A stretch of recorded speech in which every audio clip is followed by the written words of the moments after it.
ಎಲ್ಲರಿಗೂ ನಮಸ್ತೆ ಫ್ರೆಂಡ್ಸ್. ಇವತ್ತಿನ ಪ್ರಚಲಿತ ವಿದ್ಯಮಾನಗಳ ಬಗ್ಗೆ ಮಾಹಿತಿಯನ್ನು ನೋಡುವ ಮೊದಲನೆಯ ಪ್ರಶ್ನೆ, ನೆದರ್ಲ್ಯಾಂಡ್ನ ನೂತನ ಪ್ರಧಾನಿಯಾಗಿ ಯಾರು ಅಧಿಕಾರ ವಹಿಸಿಕೊಂಡಿದ್ದಾರೆ? ಸರಿಯಾದ ಉತ್ತರವು ಆಪ್ಷನ್ ಬಿ ಆಗಿರುತ್ತದೆ, ಡಿಕ್ ಸ್ಕೂಪ್ ಅವರು ನೆದರ್ಲ್ಯಾಂಡ್ನ ಪ್ರಧಾನಮಂತ್ರಿಯಾಗಿ ಅಧಿಕಾರವನ್ನು ವಹಿಸಿಕೊಂಡಿರುತ್ತಾರೆ. ಹೆಸರು ನೆನಪಿಟ್ಟುಕೊಳ್ಳಿ, ನೆದರ್ಲ್ಯಾಂಡ್ನ ನೂತನ ಪ್ರಧಾನಿಯಾಗಿ ಡಿಕ್ ಸ್ಕೂಪ್ ಅವರು ಅಧಿಕಾರವನ್ನು ವಹಿಸಿಕೊಂಡಿರುತ್ತಾರೆ. ಇಲ್ಲಿ ಇವರು ಯಾರ ಸ್ಥಾನವನ್ನು ಪಡೆದರು ಅಂದರೆ ಮಾರ್ಕ್ ರುಟ್ಟೆ ನಿಮಗೆ ಗೊತ್ತೇ ಇರಬಹುದು. ಇತ್ತೀಚಿನ ಕ್ಲಾಸಲ್ಲಿ ನೋಡಿದ್ವಿ. ಇವರನ್ನು ನ್ಯಾಟೋದ ಪ್ರಧಾನ ಕಾರ್ಯದರ್ಶಿಯಾಗಿ ಮಾಡಲಾಯಿತು. ಇದರಿಂದಾಗಿ ಮಾರ್ಕ್ ರುಟ್ಟೆ ಅವರು ರಾಜೀನಾಮೆಯನ್ನು ಕೊಟ್ಟಿದ್ದಾರೆ ಪ್ರಧಾನಮಂತ್ರಿ ಹುದ್ದೆಯಿಂದ. ಇದರಿಂದಾಗಿ ನೆದರ್ಲ್ಯಾಂಡ್ನ ನೂತನ ಪ್ರಧಾನಿಯಾಗಿ ಡಿಕ್ ಸ್ಕೂಪ್ ಅವರನ್ನು ಆಯ್ಕೆ ಮಾಡಲಾಯಿತು. ಸೊ ಈ ಮಾಹಿತಿ ನೆನಪಿಟ್ಟುಕೊಳ್ಳಿ. ಮುಂದಿನ ಪ್ರಶ್ನೆ ನೋಡಿ, ಭಾರತೀಯ ವಾಯುಪಡೆಯು ಇತ್ತೀಚೆಗೆ ಎಲ್ಲಿ ವೆಪನ್ ಸಿಸ್ಟಮ್ ಸ್ಕೂಲ್ WSS ಅನ್ನು ಉದ್ಘಾಟಿಸಿತು? ಸರಿಯಾದ ಉತ್ತರ ಆಪ್ಷನ್ ಸಿ, ಹೈದರಾಬಾದ್ನಲ್ಲಿ.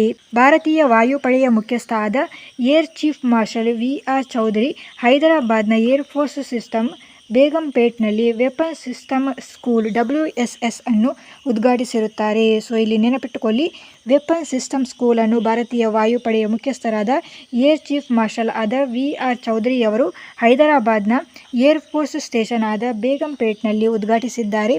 ಈ ಸ್ಕೂಲನ್ನು ಯಾಕೆ ತೆರೆಯಲಾಗಿರುತ್ತದೆ ಅಂದರೆ ಮೇಯ್ನ್ ಆಗಿ ಇದು ಭಾರತೀಯ ವಾಯುಪಡೆಯ ಭವಿಷ್ಯದ ಆಧಾರಿತ ಶಕ್ತಿಯಾಗಿ ಮರುಮಾಪನ ಮಾಡಲು ಮತ್ತು ಪರಿವರ್ತಿಸಲು ಇದನ್ನು ಸ್ಥಾಪಿಸಲಾಗಿರುತ್ತದೆ. ಹಾಗೆಯೇ 2022ರಲ್ಲಿ ಇತ್ತೀಚೆಗೆ ವೆಪನ್ ಸಿಸ್ಟಮ್ ಎನ್ನುವ ಒಂದು ಶಾಖೆಯನ್ನು ತೆರೆಯಲಾಯಿತು. ಇದರಲ್ಲಿ ಅಧಿಕಾರಿಗಳಿಗೆ ಸಮಕಾಲೀನ ಪರಿಣಾಮ ಆಧಾರಿತ ತರಬೇತಿಯನ್ನು ನೀಡುವ ಗುರಿಯನ್ನು ಈ WSS ವೆಪನ್ ಸ್ಕೂಲ್ ಸಿಸ್ಟಮ್ ಹೊಂದಿರುತ್ತದೆ.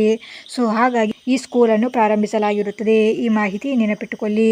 ಇಲ್ಲಿ ಭಾರತೀಯ ವಾಯುಪಡೆಯ ಬಗ್ಗೆ ಮಾಹಿತಿಯನ್ನು ನೋಡುವ. ಇದರ ರಚನೆಯನ್ನು ಅಕ್ಟೋಬರ್ 8, 1932ರಂದು ಆಯಿತು.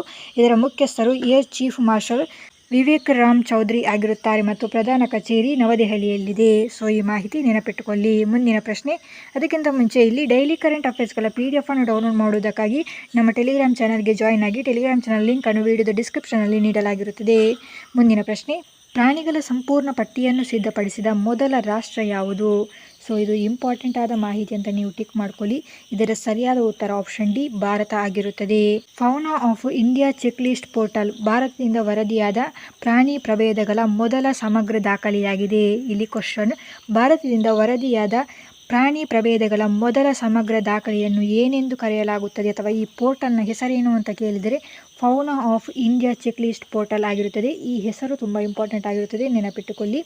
ಈ ಪೋರ್ಟಲ್ನಲ್ಲಿ ಭಾರತವು 1,04,561 ಜಾತಿಗಳನ್ನು ಒಳಗೊಂಡಿರುವ ತನ್ನ ಸಂಪೂರ್ಣ ಪ್ರಾಣಿಗಳ ಪರಿಶೀಲನಾ ಪಟ್ಟಿಯನ್ನು ಸಿದ್ಧಪಡಿಸಿದ ವಿಶ್ವದ ಮೊದಲ ದೇಶವಾಗಿದೆ. ನೆನಪಿಟ್ಟುಕೊಳ್ಳಿ, ವಿಶ್ವದ ಮೊದಲ ದೇಶ ಪ್ರಾಣಿಗಳ ಪರಿಶೀಲನಾ ಪಟ್ಟಿಯನ್ನು ಸಿದ್ಧಪಡಿಸಿರುವುದು.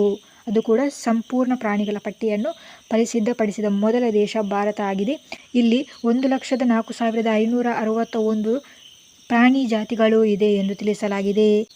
ಈ ಪೋರ್ಟಲನ್ನು ಯಾರು ಪ್ರಾರಂಭಿಸಿದ್ದು ಅಂದರೆ ಕೇಂದ್ರ ಪರಿಸರ ಸಚಿವರಾದ ಭೂಪೇಂದ್ರ ಯಾದವ್ ಅವರು ಕೋಲ್ಕತ್ತಾದಲ್ಲಿ ಝೂಲಾಜಿಕಲ್ ಸರ್ವೆ ಆಫ್ ಇಂಡಿಯಾದ 109ನೇ ಸಂಸ್ಥಾಪನಾ ದಿನದಂದು ಈ ಪೋರ್ಟಲ್ ಅನ್ನು ಪ್ರಾರಂಭಿಸಿದ್ದಾರೆ. ಪೋರ್ಟಲ್ ಹೆಸರು ಇಂಪಾರ್ಟೆಂಟ್ ಆಗಿರುತ್ತದೆ, ನೆನಪಿಟ್ಟುಕೊಳ್ಳಿ. Fauna of India check list portal ಆಗಿರುತ್ತದೆ. ಸೊ ಈ ಮಾಹಿತಿ ನೆನಪಿಟ್ಟುಕೊಳ್ಳಿ. ಈ ರಿಪೋರ್ಟ್ನಲ್ಲಿ ಅಥವಾ ಈ ಒಂದು ಪೋರ್ಟಲ್ನಲ್ಲಿ ಭಾರತದಲ್ಲಿ ಇರುವ 1,358 ಪಕ್ಷಿ ಪ್ರಭೇದಗಳಿವೆ ಎಂದು ತಿಳಿಸಿದ್ದಾರೆ. ಇದರಲ್ಲಿ 79 ಸ್ಥಳೀಯವಾಗಿದೆ ಅಂತ ತಿಳಿಸಿದ್ದಾರೆ. ಇಲ್ಲಿ 79 ಸ್ಥಳೀಯ ಪ್ರಭೇದಗಳು ಅಂದರೆ ಇದು ಬೇರೆ ಯಾವುದೇ ಸ್ಥಳಗಳಲ್ಲಿ ಕಂಡುಬರುವುದಿಲ್ಲ, ಭಾರತದಲ್ಲಿ ಮಾತ್ರ. ಹಾಗೆಯೇ ಭಾರತದಲ್ಲಿನ 52 ಸ್ಥಳೀಯ ಸಂಸ್ಥಾನಿ ಪ್ರಭೇದಗಳಲ್ಲಿ ತಮಿಳುನಾಡಿನಲ್ಲಿ 23 ಜಾತಿಗಳಿವೆ, ಕರ್ನಾಟಕದಲ್ಲಿ 19 ಜಾತಿಗಳಿವೆ ಮತ್ತು ಕೇರಳದಲ್ಲಿ 19 ಜಾತಿಗಳಿವೆ ಎಂದು ತಿಳಿಸಿದ್ದಾರೆ. ಹಾಗೆಯೇ ಮೇಘಾಲಯ 163 ಜಾತಿಗಳು, ಪಶ್ಚಿಮ ಬಂಗಾಳ 161 ಜಾತಿಗಳು, ಅರುಣಾಚಲ ಪ್ರದೇಶ 142 ಜಾತಿಗಳು, ತಮಿಳುನಾಡು 139 ಜಾತಿಗಳು, ಅಸ್ಸಾಂನಲ್ಲಿ 138 ಜಾತಿಗಳು ಮತ್ತು ಸಿಕ್ಕಿಂನಲ್ಲಿ 137 ಜಾತಿಗಳು ಮತ್ತು ಕೇರಳದಲ್ಲಿ 134 ಜಾತಿಗಳು ಇದೆ ಎಂದು ತಿಳಿಸಲಾಗಿದೆ. ಇದು 445 ಒಟ್ಟಾಗಿ 445 ಸಂಸ್ಥಾನಿ ಪ್ರಭೇದಗಳಾಗಿರುತ್ತದೆ, ಗರಿಷ್ಠ ಸಂಖ್ಯೆಯ ಜಾತಿಗಳನ್ನು ಹೊಂದಿರುವುದು. ಸೊ ಈ ಮಾಹಿತಿ ನೆನಪಿಟ್ಟುಕೊಳ್ಳಿ. ಇಲ್ಲಿ ಮೇಯ್ನಾಗಿ ಕರ್ನಾಟಕದಲ್ಲಿ 19 ಜಾತಿಗಳಿದೆ ಸ್ಥಳೀಯ ಸಂಸ್ಥಾನಿ ಪ್ರಭೇದಗಳಲ್ಲಿ. ಈ ಮಾಹಿತಿ ನೆನಪಿಟ್ಟುಕೊಳ್ಳಿ, ಇಂಪಾರ್ಟೆಂಟ್ ಆದಾಗಿರುತ್ತದೆ. ಕರ್ನಾಟಕದಲ್ಲಿರುವ ಸ್ಥಳೀಯ ಸಂಸ್ಥಾನಿ ಪ್ರಭೇದಗಳು ಎಷ್ಟು ಅಂತ ಕೇಳಿದರೆ 19 ಆಗಿರುತ್ತದೆ. ಈ ಮಾಹಿತಿ ಒಂದು ಇಂಪಾರ್ಟೆಂಟ್ ಆಗಿ ನೆನಪಿಟ್ಟುಕೊಳ್ಳಿ, ಸಾಕಾಗುತ್ತೆ. ಮುಂದಿನ ಪ್ರಶ್ನೆಯನ್ನು ನೋಡುವ. ಅಂತಾರಾಷ್ಟ್ರೀಯ ಪ್ಲಾಸ್ಟಿಕ್ ಬ್ಯಾಗ್ ಮುಕ್ತ ದಿನವನ್ನು ಯಾವಾಗ ಆಚರಿಸಲಾಗುತ್ತದೆ? ಸರಿಯಾದ ಉತ್ತರ ಆಪ್ಷನ್ ಬಿ, ಜುಲೈ 3ರಂದು ಅಂತಾರಾಷ್ಟ್ರೀಯ ಪ್ಲಾಸ್ಟಿಕ್ ಬ್ಯಾಗ್ ಮುಕ್ತ ದಿನವನ್ನು ಆಚರಿಸಲಾಗುತ್ತದೆ. ಈ ಅಂತಾರಾಷ್ಟ್ರೀಯ ಪ್ಲಾಸ್ಟಿಕ್ ಚೀಲ ಮುಕ್ತ ದಿನವನ್ನು ಮೊದಲ ಬಾರಿಗೆ 2008ರಲ್ಲಿ ಆಚರಿಸಲಾಗಿರುತ್ತದೆ.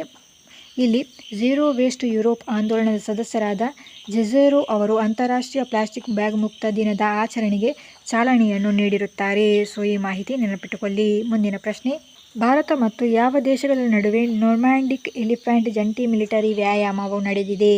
ಸರಿಯಾದ ಉತ್ತರವು ಆಪ್ಷನ್ ಬಿ ಆಗಿರುತ್ತದೆ. ಮೇಘಾಲಯ ಮತ್ತು ಭಾರತ ದೇಶಗಳ ನಡುವೆ ನೊಮ್ಯಾಂಡಿಕ್ ಎಲಿಫೆಂಟ್ ಜಂಟಿ ಮಿಲಿಟರಿ ವ್ಯಾಯಾಮವು ನಡೆಯುತ್ತದೆ. ಸೊ ಇದರ 16ನೇ ಆವೃತ್ತಿಯಾಗಿದ್ದರೆ 2024ರಲ್ಲಿ ಇದನ್ನು ಮೇಘಾಲಯದ ಉಮ್ರೋಯಿನಲ್ಲಿ ಪ್ರಾರಂಭಿಸಲಾಗಿದೆ. ಇದು ಜುಲೈ 3ರಿಂದ ಜುಲೈ 16, 2024ರವರೆಗೆ ನಡೆಯಲಿರುತ್ತದೆ. ಸೊ ಈ ಮಾಹಿತಿ ನೆನಪಿಟ್ಟುಕೊಳ್ಳಿ. ಮುಂದಿನ ಪ್ರಶ್ನೆ, ಏರ್ ಇಂಡಿಯಾ ದಕ್ಷಿಣ ಏಷ್ಯಾದ ಅತಿ ದೊಡ್ಡ ಹಾರುವ ಶಾಲೆಯನ್ನು ಎಲ್ಲಿ ಸ್ಥಾಪಿಸುತ್ತದೆ?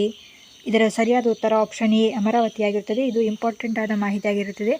ಇದರ ಬಗ್ಗೆ ಮಾಹಿತಿ, ಮಹಾರಾಷ್ಟ್ರದ ಅಮರಾವತಿ ಜಿಲ್ಲೆಯಲ್ಲಿ ಏರ್ ಇಂಡಿಯಾ ದಕ್ಷಿಣ ಏಷ್ಯಾದ ಅತಿ ದೊಡ್ಡ ವಿಮಾನ ತರಬೇತಿ ಶಾಲೆಯನ್ನು ಸ್ಥಾಪಿಸುತ್ತಿದೆ.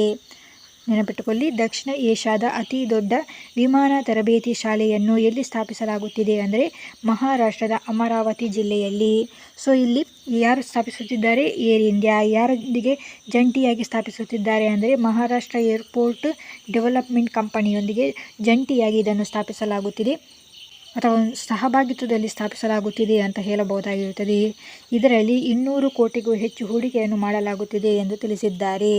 ಸೊ ಈ ಮಾಹಿತಿ ನೆನಪಿಟ್ಟುಕೊಳ್ಳಿ. ಏರ್ ಇಂಡಿಯಾದ ಬಗ್ಗೆ ಮಾಹಿತಿ, ಇದನ್ನು ಸ್ಥಾಪಿಸಿದ್ದು 1932ರಲ್ಲಿ. ಇದರ ಸ್ಥಾಪನೆಯಾದಾಗ ಇದರ ಹೆಸರು ಟಾಟಾ ಏರ್ಲೈನ್ ಅಂತ ಇತ್ತು. ಇದರ ಹೆಡ್ ಕ್ವಾರ್ಟರ್ ಗುರುಗ್ರಾಮ್ ಆಗಿರುತ್ತದೆ ಮತ್ತು ಚೇರ್ಮನ್ ಯಾರಾಗಿರುತ್ತಾರೆ ಅಂದರೆ ಎನ್ ಚಂದ್ರಶೇಖರ್ ಆಗಿರುತ್ತಾರೆ. ಸೊ ಈ ಮಾಹಿತಿ ನೆನಪಿಟ್ಟುಕೊಳ್ಳಿ. ಮುಂದಿನ ಪ್ರಶ್ನೆ, ಅಂಡರ್ 23 ಏಷ್ಯನ್ ರೆಸ್ಲಿಂಗ್ ಚಾಂಪಿಯನ್ಶಿಪ್ 2024ರಲ್ಲಿ ಭಾರತವು ಪದಕ ಪಟ್ಟಿಯಲ್ಲಿ ಯಾವ ಸ್ಥಾನ ಪಡೆದಿತು? ಸರಿಯಾದ ಉತ್ತರ ಆಪ್ಷನ್ ಎ ಆಗಿರುತ್ತದೆ. ಮೊದಲ ಸ್ಥಾನ ಅಥವಾ ಅಗ್ರಸ್ಥಾನವನ್ನು ಪಡೆದುಕೊಂಡಿದೆ.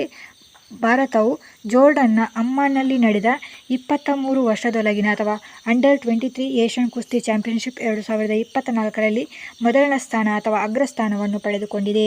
ನೆನಪಿಟ್ಟುಕೊಳ್ಳಿ, ಜೋರ್ಡನ್ನಲ್ಲಿ ನಡೆಯಿತು. ಈ ಜೋರ್ಡನ್ನ ಅಮ್ಮಾನ್ನಲ್ಲಿ ನಡೆಯಿತು ಈ ಅಂಡರ್ 23 ಏಷ್ಯನ್ ಕುಸ್ತಿ ಚಾಂಪಿಯನ್ಶಿಪ್ 2024. ಇಲ್ಲಿ ಫ್ರೀಸ್ಟೈಲ್ ಕುಸ್ತಿಯಲ್ಲಿ ಭಾರತದ ಯುವ ಆಟಗಾರರು 8 ಪದಕಗಳನ್ನು ಪಡೆದುಕೊಳ್ಳುವ ಮೂಲಕ ಮೊದಲನೆಯ ಸ್ಥಾನವನ್ನು ಪಡೆದುಕೊಂಡರು. ಇದರಲ್ಲಿ 4 ಚಿನ್ನದ ಪದಕ, 2 ಬೆಳ್ಳಿ ಪದಕ ಮತ್ತು 2 ಕಂಚಿನ ಪದಕಗಳಾಗಿರುತ್ತದೆ. ಇಲ್ಲಿ 4 ಚಿನ್ನದ ಪದಕ ಪಡೆದವರ ಬಗ್ಗೆ ಮಾಹಿತಿಯನ್ನು ನೋಡುವ. ಅಭಿಮನ್ಯು ಇವರು 70 kg ವಿಭಾಗದಲ್ಲಿ ಚಿನ್ನದ ಪದಕ ಪಡೆದುಕೊಂಡರು. ಜಯಂತಿ ಕುಮಾರ್ 92 kg ವಿಭಾಗದಲ್ಲಿ ಚಿನ್ನದ ಪದಕವನ್ನು ಪಡೆದುಕೊಂಡರು. ಸಾಹಿಲ್ ಜಗ್ನರ್ ಅವರು 97 kg ವಿಭಾಗದಲ್ಲಿ ಚಿನ್ನದ ಪದಕ ಪಡೆದುಕೊಂಡರು ಮತ್ತು ಅನಿರುದ್ಧ್ ಕುಮಾರ್ ಇವರು 125 kg ವಿಭಾಗದಲ್ಲಿ ಚಿನ್ನದ ಪದಕವನ್ನು ಪಡೆದುಕೊಳ್ಳುವ ಮೂಲಕ ಈ ಸಾಧನೆಯನ್ನು ಮಾಡಿದ್ದಾರೆ. ಸೊ ಈ ಮಾಹಿತಿ ನೆನಪಿಟ್ಟುಕೊಳ್ಳಿ. ಇದು ಇವತ್ತಿನ ಕರೆಂಟ್ ಅಫೇರ್ಸ್ ಆಗಿತ್ತು. Thank you.